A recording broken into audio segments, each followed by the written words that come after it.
Fala aí, nação tricolor! Seja bem-vindo a mais um vídeo aqui no canal. Vamos acompanhar as últimas notícias do São Paulo. E o tricolor já volta a campo amanhã jogando em casa contra a Portuguesa pela quarta rodada do Campeonato Paulista. Então vamos ver essas últimas notícias e em breve estou de volta para comentar. Então, sem mais enrolação, vamos pro vídeo. Quero te contar que o São Paulo fechou nessa segunda-feira a venda de Rodriguinho para o Red Bull Bragantino. 3 milhões de dólares ou 16 milhões e 100 mil reais. O tricolor ainda fica com 20% do valor de uma venda futura. Nicola, por que vendeu tão barato um jogador de 21 anos de idade? O problema é que o São Paulo, durante toda a temporada passada, não conseguiu estender o contrato do Rodriguinho, que se encerrava em 31 de dezembro desse ano. Diante desse cenário, era pegar os 3 milhões de dólares agora ou correr o risco de ver o Rodriguinho assinar um pré-contrato com o Red Bull Bragantino ou com qualquer outro clube do Brasil ou do exterior e sair de graça a partir de 1º de janeiro de 2027. Para não correr esse risco, o São Paulo preferiu ficar com os 16 milhões e 100 mil reais. Parte desse dinheiro deve ser utilizado para a contratação de um meia atacante. O São Paulo entende que precisa de um camisa 10. E Kevin Zenon, que joga no Boca Juniors, e Julian Fernandes, do New York City, são duas das principais possibilidades. Só para completar, antes de gravar esse vídeo, consultei uma fonte são paulina para saber se o Flamengo já fez proposta por Marcos Antônio. Até agora não houve avanços nessa história. Mas vamos falar de São Paulo agora, né, Silver? Ó, até meu brinco caiu aqui. Sabe por que caiu? Sabe por que caiu? Por quê? Porque tá um caos o São Paulo. Vamos trazer aqui. Esse empate foi importante demais para o São Paulo diante do Corinthians. Mas eu quero trazer aqui José Paz para me explicar, que está lá direto do CT da Barra Funda, essas informações que você prometeu, Zé, que a gente apurou aqui no Gazeta Esportiva, sobre essa primeira conversa do Arry Macis, que agora é o presidente interino do Tricolor, depois dessa primeira fase, vamos dizer assim, do impeachment, com o elenco. É isso, Zé? Conta pra gente. Exatamente isso. O Arry Macis Júnior, ele tomou posse como presidente interino, a gente pode dizer assim, do São Paulo, na sexta-feira, depois da votação que tirou provisoriamente, afastou provisoriamente o presidente Júlio Casares do comando do São Paulo. E aí no sábado, o Arry Macis esteve aqui no CCT da Barra Funda para conversar com o elenco, para conversar com a comissão técnica, passar força, passar calma. E aí o Arry Macis prometeu para o elenco que vai regularizar o que o São Paulo está devendo para o elenco, para os jogadores, para a comissão técnica. 2 meses de direitos de imagem atrasados aqui no São Paulo. Isso tem sido uma praxe com o presidente Júlio Casares nos últimos anos, nos últimos meses. O São Paulo deixa 2 meses atrasados, quando vai vencer o terceiro, para não ter nenhum tipo de problema jurídico, nenhum tipo de problema na justiça, vai lá e paga então esse terceiro mês. O Arry disse que isso vai acabar. O técnico Hernan Crespo aproveitou para dar uma cutucada no agora presidente afastado Júlio Casares. Vamos conferir. 5 anos atrás tocou sair a gente. E estavam todos, ficaram todos aí, a gente saiu. Aí você voltou, eles saíram. É assim, neste momento temos que esperar. Esperar que as peças comecem a colocar em seu lugar. E nesse momento, começar a construir. Tá aí a palavra do Crespo, então, aqui no Gazeta Esportiva. São Paulo virando a chave, então, pensando no jogo contra a Portuguesa, na próxima quarta-feira, lá no estádio do Morumbi, às 19 horas e mais 30 minutos. Jogo importante na sequência do São Paulo nesse Campeonato Paulista. E nos bastidores, a Arry Macis vai trabalhando para pacificar, pelo menos nesse ano de 2026, o São Paulo Futebol Clube. Devolvo para vocês aí, Marina, nos nossos estúdios.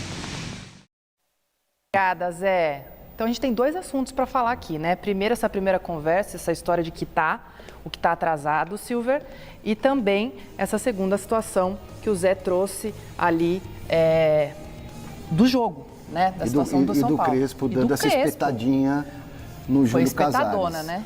Assim, em primeiro lugar, salário em dia é fundamental para qualquer ambiente de trabalho, ainda mais no futebol. Então, tem que resolver isso aí mesmo.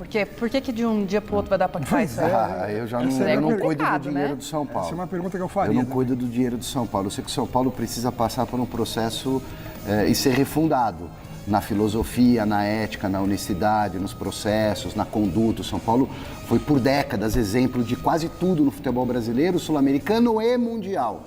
Tá? Quanto à espetadinha do Crespo, julgo desnecessária. Não precisa disso agora, até porque quando ele saiu, que eu saiba, ele saiu porque ele quis.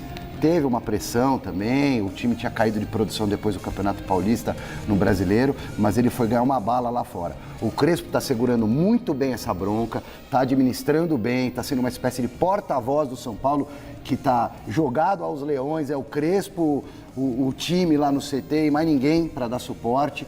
Nessa escorregou. Escorregou. E eu fico pensando na missão do novo presidente, né? Que claramente falou na última sexta-feira que não gostaria e não esperava assumir o clube nessa situação, desse jeito. Nunca passou pela cabeça dele como projeto de vida, né? Assumir o São Paulo como presidente e que ele ia tomar pé da situação para ver o que ia fazer. De repente, ele vem 2 dias depois e fala: bom, primeira coisa, eu conversei com o elenco, vamos quitar os salários, vamos resolver tudo. Então, assim, onde estava o X dessa questão? Para que os salários estivessem atrasados, de repente chega uma outra pessoa e fala que de repente vai melhorar tudo, vai E como é que o vice tudo. não sabia de nada? Não, ele era uma figura absolutamente decorativa, Sem com dúvida. todo o respeito ao Sem seu dúvida. Harry Macis, que eu conheço assim, Eu acho que nem a questão fisionomia ele de fazia. vê-lo lá no Morumbi já há Nem muitos questão ele anos. fazia de Mas fazer ele parte. falou isso, né, na primeira declaração: eu preciso ver o que está acontecendo, acabei de assumir aqui, não era para ser desse jeito. Pô, como é que o vice-presidente, então, o Júlio Casares, quer dizer que ele concentrava tudo nele, ali nos pares dele, e também não estou aqui fazendo juízo de valor do Júlio Casares, vamos ver o que a investigação vai mostrar. Mas o São Paulo, o futebol é cíclico. Eu vou usar o exemplo do Palmeiras, porque o São Paulo se autodestruiu em 10, 12, 15, uma década e meia. O Palmeiras, em 2012, estava no fundo do poço, não tinha dinheiro para pagar a conta de luz. E o Paulo Nobre chegou, botou dinheiro em vez de roubar o clube. E não estou comparando aqui o que um fez, o que precisa provar, mas um botou dinheiro, né? Em pouco tempo o Palmeiras se reestruturou com estádio novo, ganhou Copa do Brasil, ganhou o Brasileiro. Anos depois, Abel Ferreira chega, potencializa os processos. O São Paulo, 10, 12 anos atrás, né, estava numa situação mais confortável, começou a degringolar lá atrás. Então precisa de honestidade, de competência e dar a volta por cima. O Corinthians tem 11 titulares muito bons e nenhum deles vai ser cedido numa troca pelo Alisson. E de fato... O Martínez foi titular o ano passado. Mas aí que tá, né? Eu acho que aí o Dorival... O Martínez é mais jogador que o Alisson duas Eu também vezes. acho, só que ele é louco, mas eu também acho. Só que o cara tá lá... O cara tá na Disney lá. Sim, vale a ok. pena? O Carrilho é melhor que o Alisson? Pode ser também, só ele tá andando em campo, como Entendi, toda vez ele claro. faz no segundo ano de contrato. São outras O questões. Martins está na Venezuela até agora. Por que o Ferrarese está jogando e o Martins está lá? Porque ele quer estar na Venezuela até agora. Isso. Né? E fora os outros, Héctor Hernandes, não dá. O Crespo tem razão nesse aspecto. Se o Corinthians quiser contratar o Alisson, aí que tá. Eu acho que pro Corinthians seria uma boa, pelas questões todas que a Marília disse em relação às ausências do Corinthians para esse ano no meio. Maicon, Martínez, Carrillo. O Dorival já não conta mais. O Carrillo ontem, se o Corinthians perde o jogo, ele ia sair como um dos vilões. Ele não está jogando nada. Ele perambula pelo campo. Né? Ele já foi um jogador interessante, já não é mais. O Martins foi na final de Copa do Brasil brilhante, mas quando ele está afim e tal, o Tirone odeia. O Carrilho também, quando ele está afim. E acho que não vai sair troca. Se sair, é uma negociação. E aí vou para o lado do São Paulo. O São Paulo não tem que negociar jogador nenhum com o Corinthians. Pelas questões recentes, é um rival. Não tem que negociar, não tem que facilitar, a não ser que o Corinthians faça uma boa proposta. Só que o Corinthians paga. Não. O Corinthians não paga. Então o São Paulo não tem dinheiro. O São Paulo precisa receber. Se alguém quiser pagar X pelo Alisson, pague, cede o Alisson. Agora, fazer o que o Palmeiras fez para o Everton, tal, com serviços prestados, entrega de graça para o outro Grêmio, absurdo. É outra coisa e o São Paulo não está na condição de fazer isso. Então, o Crespo já percebeu que o Alisson está de biquinho, que o Dorival já ligou para ele e tudo mais, e vai ficar lá de biquinho, de bochecha para lá. E assim, o São Paulo não pode facilitar uma negociação por um rival. O problema é quem do São Paulo, né? Porque a questão é quem responde pelo futebol do São Paulo hoje. Só o Rui Costa, né? Aí tá. Mas o São Paulo fazer um movimento desse é mais difícil ainda. Negociar com quem do São Paulo? Porque ontem é eu conversei com pessoas do Corinthians e também uma pessoa do São Paulo, e as coisas estão todas suspensas, inclusive pelas movimentações de hoje que o Harry Macis vai fazer, se o Casares está negociando nesse momento com os advogados dele a entrega ou não da renúncia, em que momento, antes do ontem chamar à Assembleia Geral do São Paulo. A questão do Alisson, ela respinga também num vácuo de poder, né? Perfeito. É bom você ter tocado nesse ponto, porque assim, né, o futebol do São Paulo está andando nas mãos do Rui Costa, que é o executivo de futebol. Porém, as saídas estão todas bloqueadas. O São Paulo não deixou de contratou 3 jogadores, né? O Danielzinho, o Coronel, o goleiro, e agora o Dória. Agora, todas as negociações de saída foram meio que bloqueadas até que a definição do Casares acontecesse.